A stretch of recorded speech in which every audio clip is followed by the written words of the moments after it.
Good evening and welcome to Will I Lie to You, the show where dishonesty often delivers. On Gabi Bergman's team tonight, an English septuagenarian who loves cycling and football, the European kind, in equal measure.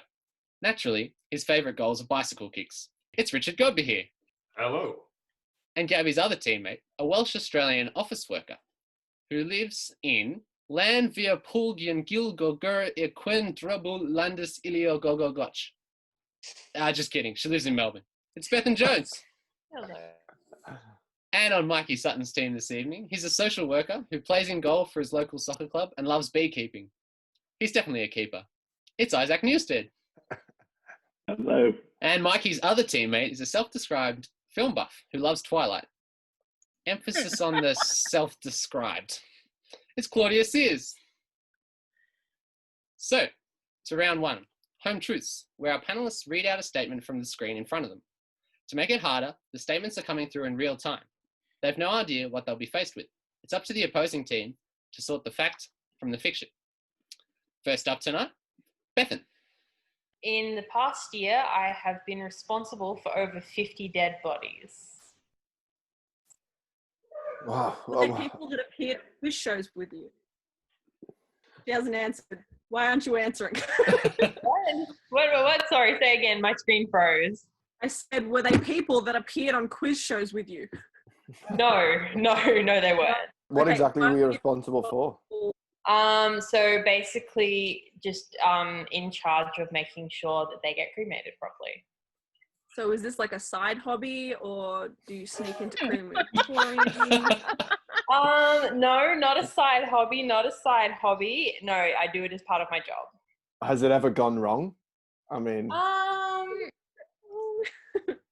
Sometimes, but no, not very often, no. okay. How could it go wrong? What have you got to guard against? What's the process? The worst thing that can happen is misfiled paperwork, honestly. It's not as glamorous as I think you think it might be. And I was thinking cremation was pretty glamorous before. Yeah. How did you get into the business of being a cremator? So I pretty much got into it through my job. So it was just another element of something I was already in charge of. And they just asked, do you feel comfortable doing this? Because the previous person they'd asked to do it didn't. And I just went, yeah, that's not a problem. It's not too difficult. So, Dead body's not a worry. What was the original job that you were responsible for? So I work for a waste company. Waste? Well, I suppose dead bodies are a waste. They're considered medical waste, if that helps. Oh, really? Mm. So what's the name? What's the name of the company you work for? The company I work for is a Melbourne-based company. Oh, classic. That's Very vague. someone was to make up a waste company name on the spot. Melbourne Waste Company would be one that you'd probably go with. So this was like a sudden side project that they brought in. They had their plastics, they had their greens, and then they thought, What else can we do? Dead bodies. Dead bodies. It was a request from a client that we had. You weren't in the business of this, and someone just came to you and said, "I've got a nice little cash earner for you.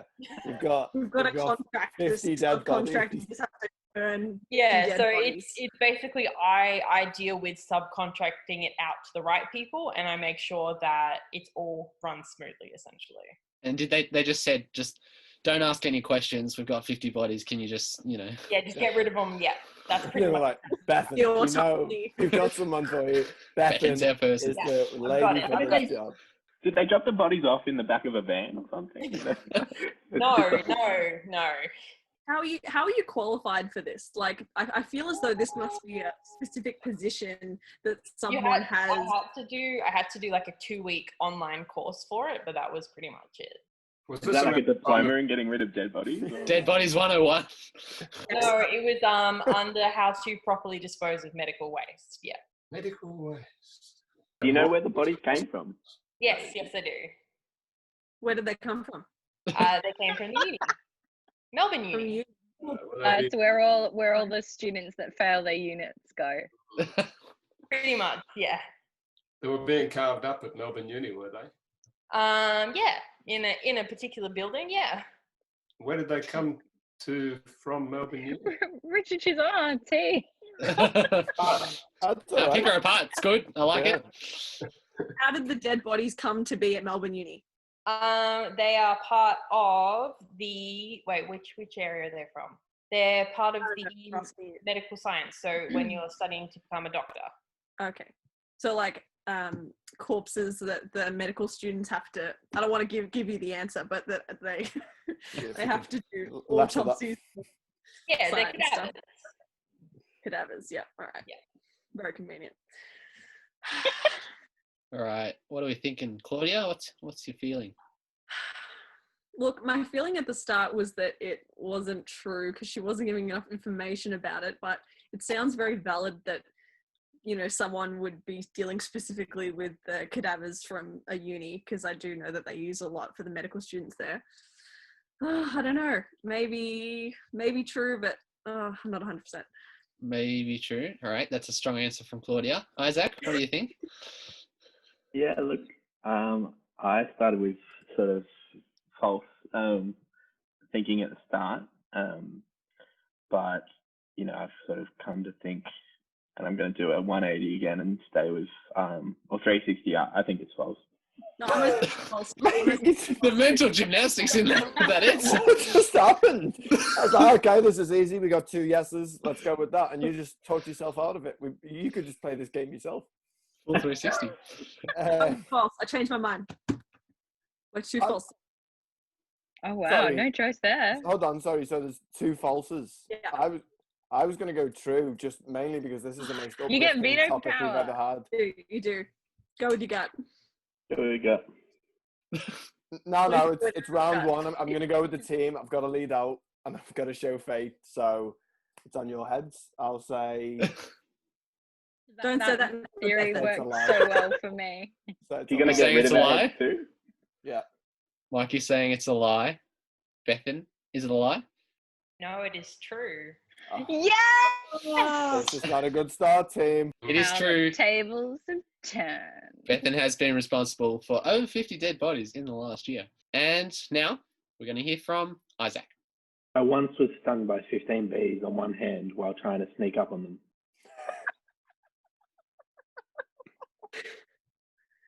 Thanks. Why? So Why are there you was sneaking up on bees? There was a wild swarm. They were at the end of a road. They were sort of sitting in a tree. And the idea about picking up a swarm is that you have to, you know, you don't want to be seen by the main group of bees. So you want to try and come from behind, and you want to try and then catch the swarm. Why didn't you call the beekeeper? Because that's what I, that's what I. Also, I There's wanted to catch them because if you catch them, it's like having free bees. You don't have to pay for them, you know. You said they're at the end of your road. Was there just a hive on the road, or what? Like normally a hive would be in something or on something.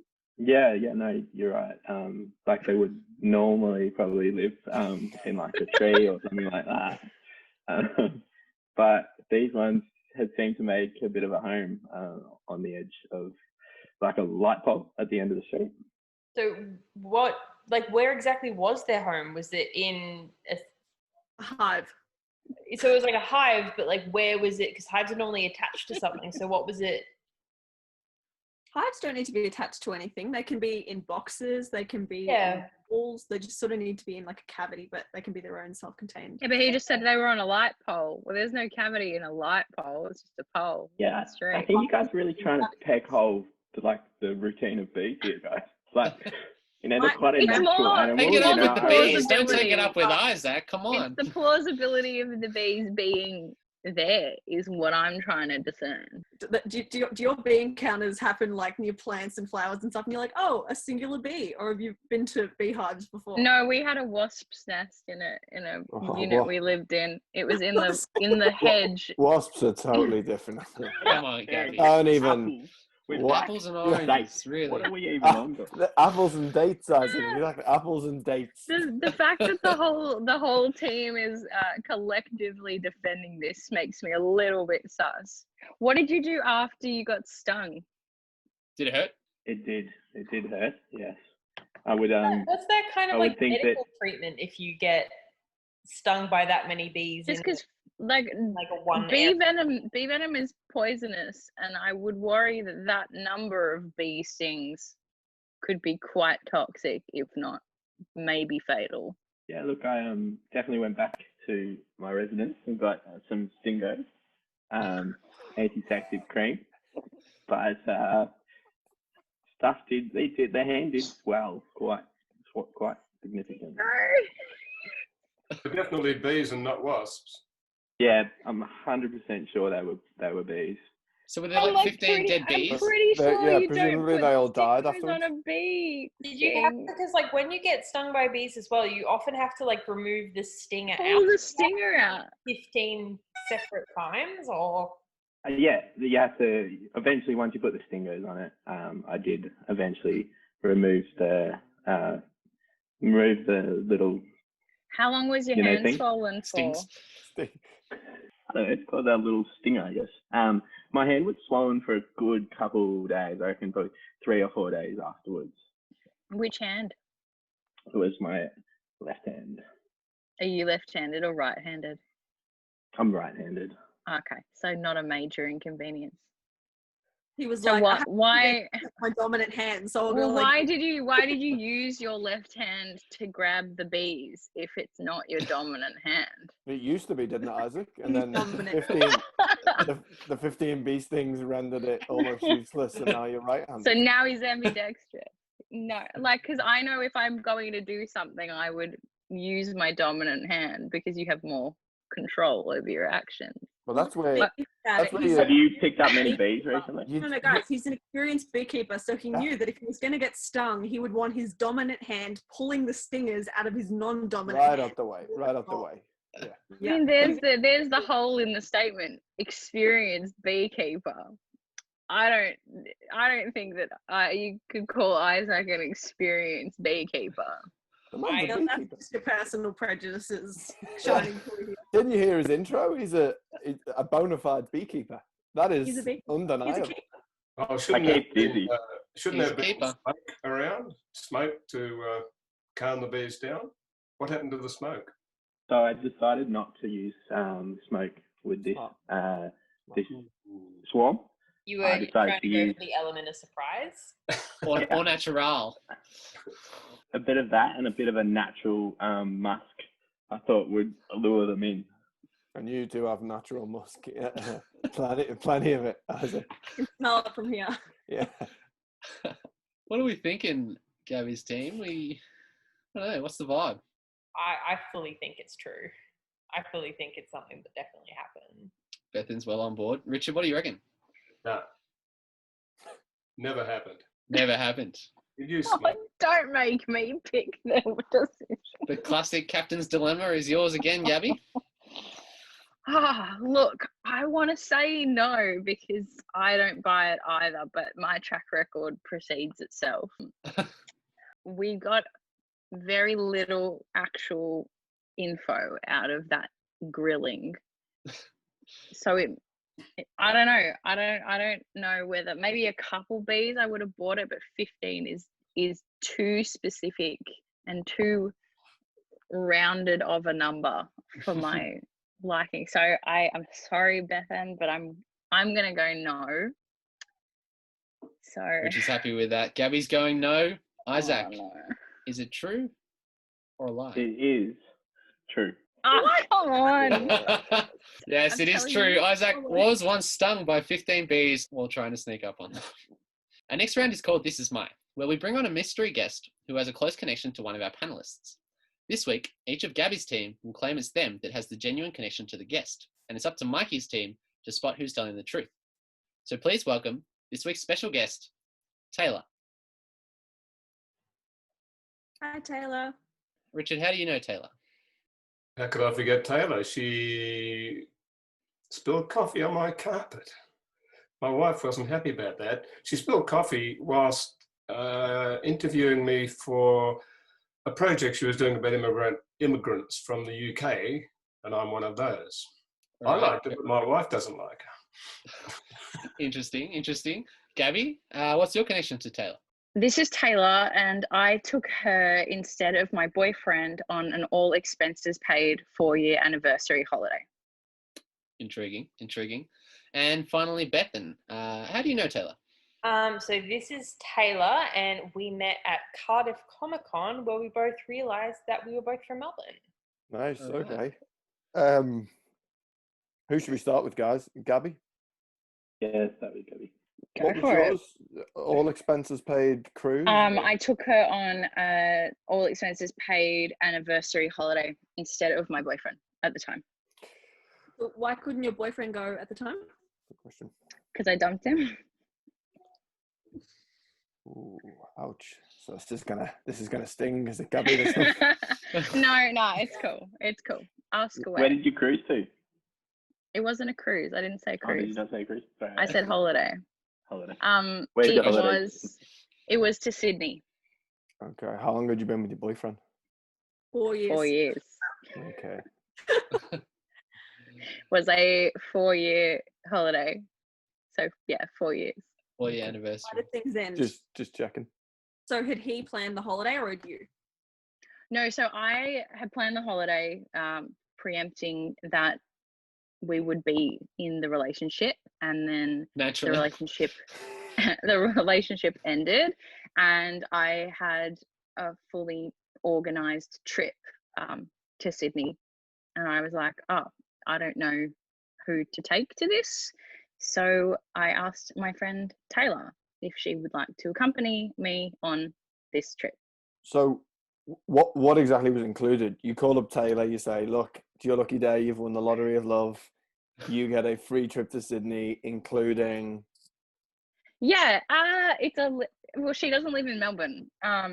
So I was like, oh, opportunities arisen where she's in Queensland, I'm in Victoria, Sydney's kind of like halfway. Hey, do you want to meet halfway to hang out? I have this trip that's paid for. You just need to shout flights. Do you want to come? And she was like, yeah. So then she came on the trip. So was your boyfriend's name also Taylor, and it was just like really convenient, like all the tickets just said Taylor? No. So she booked her own flight. I cancelled his flight. But I had booked the hotel. I had booked. We saw a show.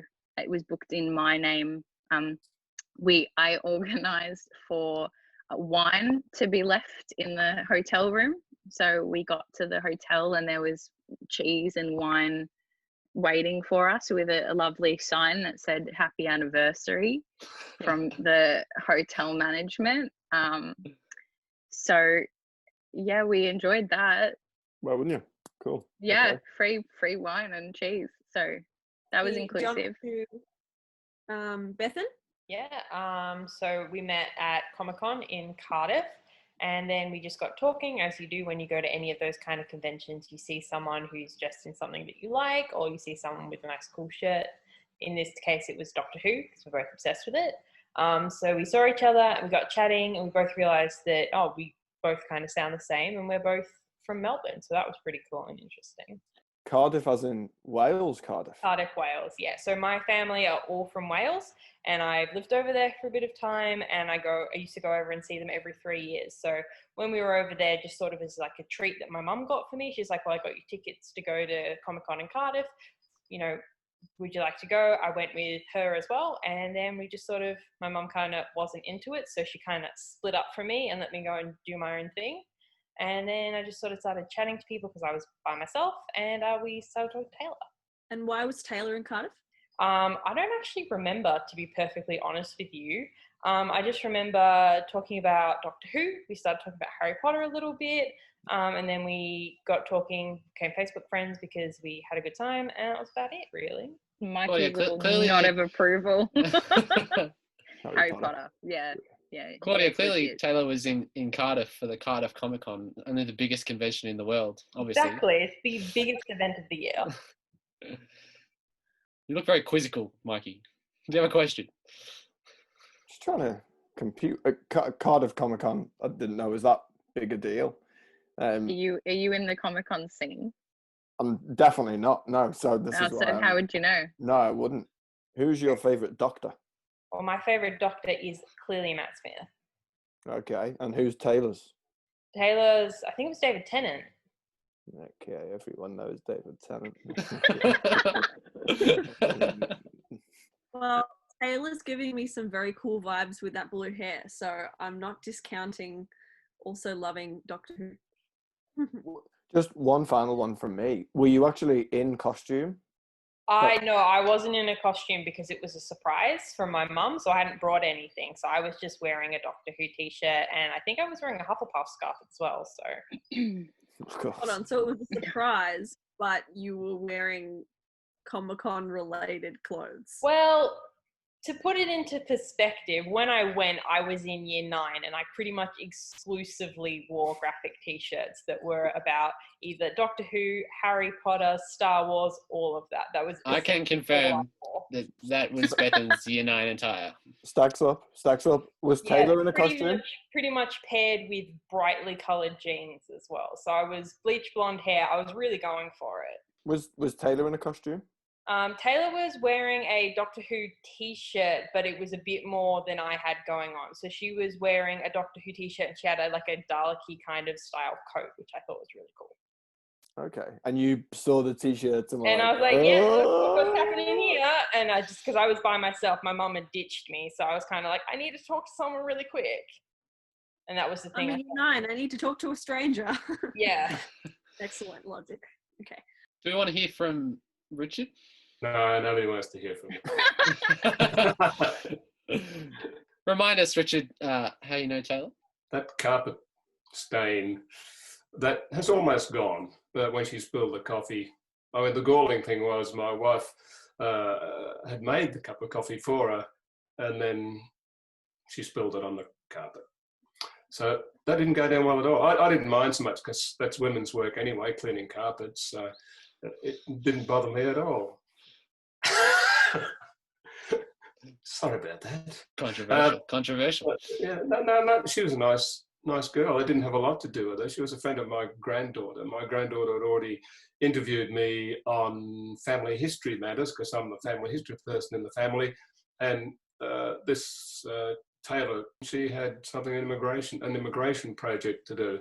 And in that family history, of course, all immigration came out. So my granddaughter gave Taylor my contact details and she contacted me. And we went through the interview. It all went beautifully, apart from the coffee. And I found Taylor a lovely girl. When was this, Richard? It was not long after my granddaughter interviewed me. So it must have been about 2 years ago, I think. And I think she was late secondary school. I'm not sure. I can't keep up with the years these days, but late secondary school, I think, was what it was. Best to be vague as well, I think. Do they still have Form 5? Do we believe him, Mikey? Any lines of inquiry? I don't know why somebody would talk to their friend's grandfather about immigration and not someone that they know about immigration. Like, that seems a little bit odd to me. I don't think this girl knew too many immigrants. And she had seen my granddaughter's interview, which she recorded, actually. And this other girl saw it and asked her about it because her project wasn't on family history. It was on immigration. It was easily organised and she came along. How old was she at the time? Similar age to my granddaughter. So about 2 years ago, about 16, I think. 15, 16, something like that. Nice and specific. I like it. I mean, my granddaughter, she looks about 25 and she's nowhere near 25. So this girl could have been any age, but no, I think she was about 16. So what you're saying, Richard, is reasonable doubt. If we look at Taylor here, and if you haven't quite got the dates right, okay, smart. I'd like to delve into the spillage. So, what happened there? You're interviewing. Suddenly, it unfolds. How did the spillage happen? Full cream, skim milk, high fat, and free. I think she was a skim milk person like me, from memory. But she was sitting on the edge of the couch. And she wobbled. I don't know how she did it, but over it went. And it wasn't just a little bit; it was a whole bloody lot. And there was a great rush around, and my wife heard something from the kitchen. She was keeping out of the way, and she heard the commotion, came running in, and there was hell to pay, I can tell you. Well, she was. I got it later. You haven't thought on it then much, though, Richard. In the past couple of years, at least, you moved on pretty quickly. Was it a drop or a knock? I think she went to get a pen or something, and I think she knocked it over. She didn't drop it; she just knocked it over, and wham, the whole lot went. And can I just take you back? You said she was sitting on the edge of the couch. Does that mean on the armrests, or what does that mean? No, sitting towards the edge. She was very enthusiastic and keen. She wasn't all sitting back. She was keen and enthusiastic and firing the questions at me. So she was sitting on the edge, and I think she might have just wobbled a bit. I don't know how she did it. It was just like that. So she was holding coffee, and then she somehow went, "Oh my God, I dropped it." Richard, we need to know exactly how this coffee hit the ground. I'm talking angles. I'm talking milliliters. You need to get the red string out to measure. How big was the stain? We've been so hospitable, so very hospitable, and provided the coffee. But she was just trying to do all these things at once, and I think she just zigged when she should have zagged, and that was it. I'm not buying it. She won't do it again, though, will she, Richard? No, I don't think she'll come back. All right, Mike, Isaac, and Claudia, what are we thinking? I'm thinking that Bethan is friends with Taylor. Richard's story didn't sound very convincing to me. I don't know if I'd stay in touch with someone in Queensland and tell them to fly to Sydney to meet me. Like, maybe, but I think that the most likely is Bethan. Isaac? Yeah, look, I think sadly the coffee is out. I didn't really plot that as much of a detailed story that it was. I think my feeling is it's the inclusive guest stay in Sydney. Gabi. Oh dear, it's up to me to split it. It all falls to old Michael Sutton. I like Bethan's. It seemed small, but there was more in it, and that's a TARDIS joke for anyone who missed it. I really like the coffee story. I thought that was detailed. Like, it's obviously stuck with Richard. There's no moving on from that. Although for those reasons, I'm almost surprised Taylor's here. Braved the situation. I'm not sure about the trip for the same reason as Claudia. So you two guys are ruling out the coffee. Is that what you're saying? I ruled it out like 2 minutes into his explanation. Just didn't make any sense. The whole blocking of the situation doesn't square equal for me. Also, who interviews the same person for two separate projects in the one class? I mean, come on. Repeat business. I think Richard's that good a subject. But no, that's fine. If you want to disparage his content, that's fine. I won't, but you can. Okay, all right. We'll go with the team, kind of, and say Bethan. All right. Mikey and team mostly say Bethan. Taylor, would you like to reveal your true identity? Hi, everybody. Very hard not to laugh at any of the above. But Gabi is actually the one that I'm friends with. Yes, Gabi did take Taylor instead of her boyfriend on an all expenses paid 4-year anniversary holiday. Which brings us to our final round, quickfire lies. And we start with Claudia. All right. Last summer, I saw a guy get rescued from the surf in Anglesey. I recognised him as a gardener I had seen in Monet's garden in France 4 years ago. What? Classic. Okay. All right. We gotta dissect this. It seems pretty obscure. Like, it seems really. But they're the really ones that specific. they're the ones that you gotta watch. Okay. First question. Mm-hmm. How would you remember a gardener from Monet's garden 4 years earlier? What was remarkable enough about him that it was etched in your memory? You guys are about to have your minds blown because I'm about to reveal to you that I actually have a superpower, okay? It's going to freak you out, Gabi, especially because I actually know you. So the reason that I recognize the gardener is because I have a superpower where I can recognize people after I've had, like, I don't know, a significant interaction with them. And I had an interaction with this gardener when I traveled to France. Sorry, I'm going to go off topic. So my superpower is, that I recognize people. And Gabi, I actually can use my superpower on you because I met you in year 11.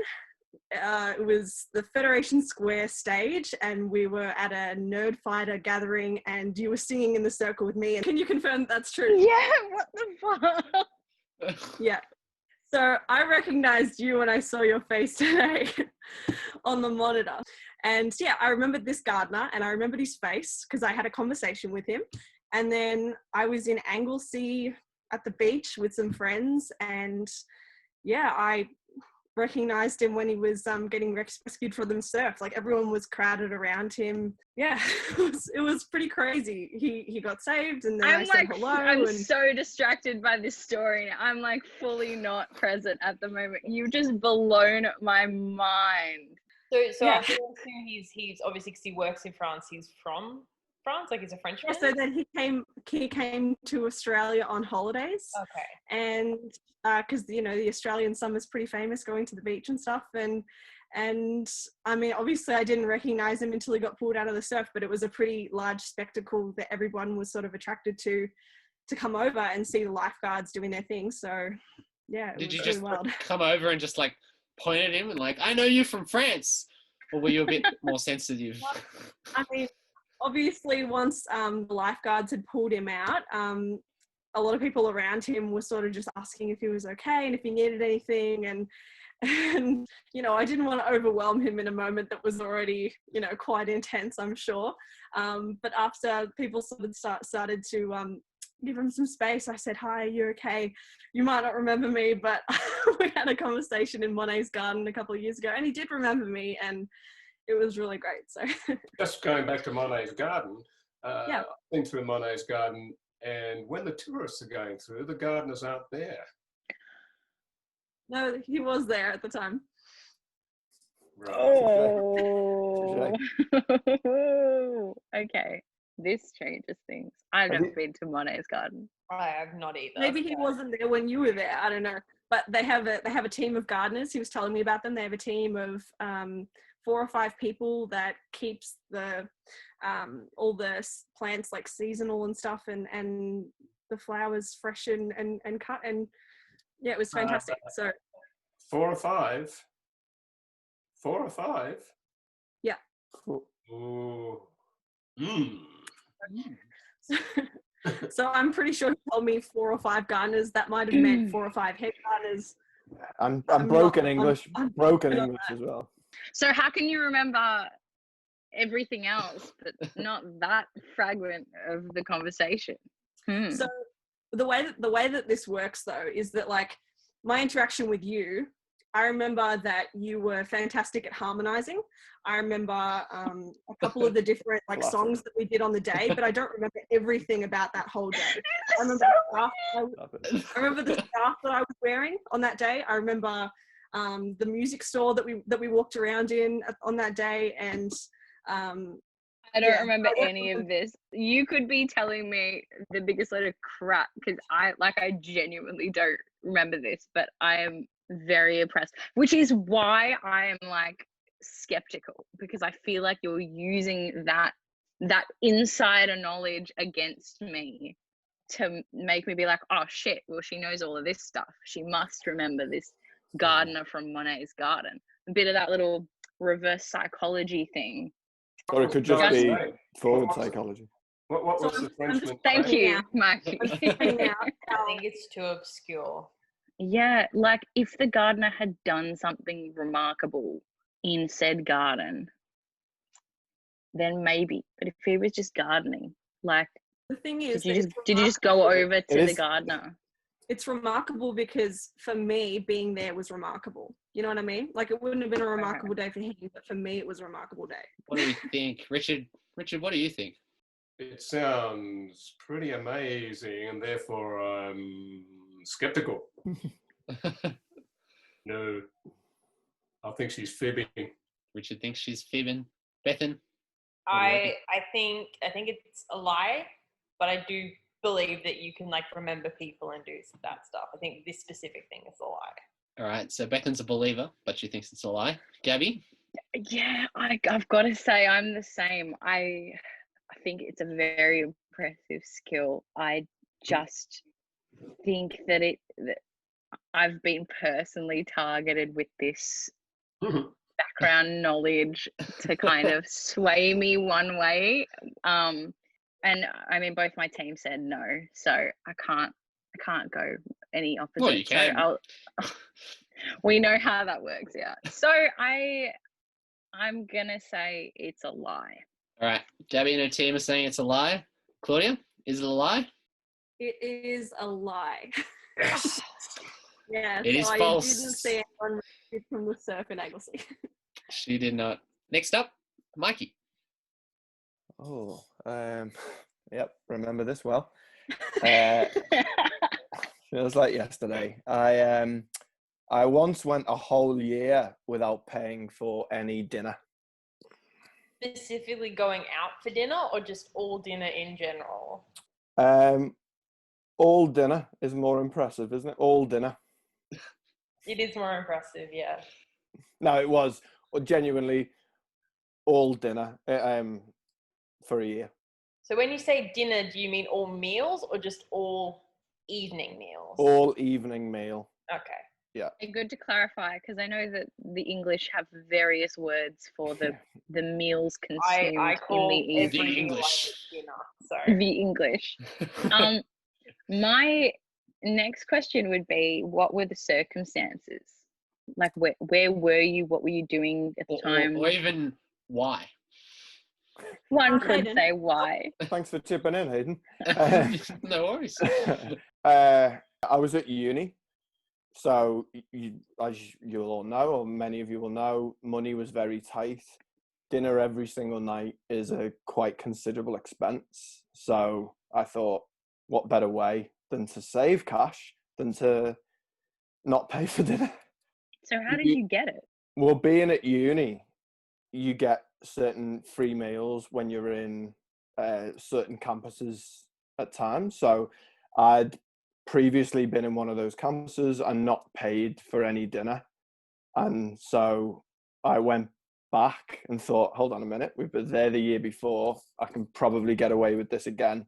And went back the next year and continued getting the dinner for free. Okay. When we say a year, that's 365 or 6 meals that you got for free. Well, what I should say. Are we talking a uni like? Yeah, days? because considering I was a student, it would be a uni year. Yeah, not a full. Oh, so it's only about 6 months.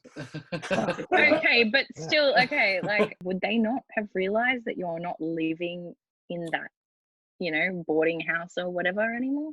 They did have an ID system. This particular halls, fortunately, in this situation, it was back in the day. I don't want to give my age away, but it was a few years ago. Before electronic student IDs, it was just a bit of plastic, really, with a photo on. So what I did, along with a friend, I went to the halls, looked for someone who looked like me, and then paid them for their card so that I could use their dinners. And you managed to get away with this 200 times. Well, yeah, they looked a lot like me, which is otherwise it wouldn't have worked. My thing with dinners is that you don't get them on the weekends. So were you still managing to get campus dinners then, or were you like getting other food? Tough uni crowd, this, isn't it? It seems to know a lot about the university. No, it's because in my campus, it would be a whole week thing. Everyone was there all the time. Why did it only cover dinners? What about other meals? It covered them all, but you only went for dinners? I only went for dinners, yeah. And I'll tell you why, Richard. Because, first of all, breakfast's quite cheap, so that didn't feel necessary. I can get Cocoa Pops pretty cheap, even cheaper on the black market. And lunches, Lunches were good. The quality of lunches wasn't great. And also, if we remember, wasn't living in the residence at the time. So it would be a bit of a journey. That So sounds Mikey, right. did you have friends other than this one other ID person? Like, did you ever, oh, hey, Mikey, let's go out for dinner in the Liverpool pub? Nah, man, I've got to be at the res for dinner. 6 o'clock every night, even weekends. Yeah, no, good question. And that hurts. To be honest, a bit of a scene here. Had lots of friends, thank you very much. In fact, lived in a house with a number of other lads at the time. But they didn't opt in for this, and we decided to, and we didn't actually tell them this is what we did, because why would you? Didn't you take a girlfriend out for a dinner or anything like that? Or did you take her back and she used false ID as well? Didn't have a girlfriend, Richard. Oh, I sure. want to be tied down. I know what you're thinking, guy like me. No girlfriend. So fortunately, didn't run into that problem. All right, what are we thinking? I don't know. It's false as hell. This is a lie. I find it like I have friends who live on res at unis. I've never, but to never eat off campus seems a bit odd. Like to never be if you were deathly sick, you just didn't eat dinner. Like what would happen? You'd still get on the bus and you'd still go to get your free meal. I don't know. Richard, what do you think? Apart from the general implausibility of the whole thing, Tell us how you really feel, Richard.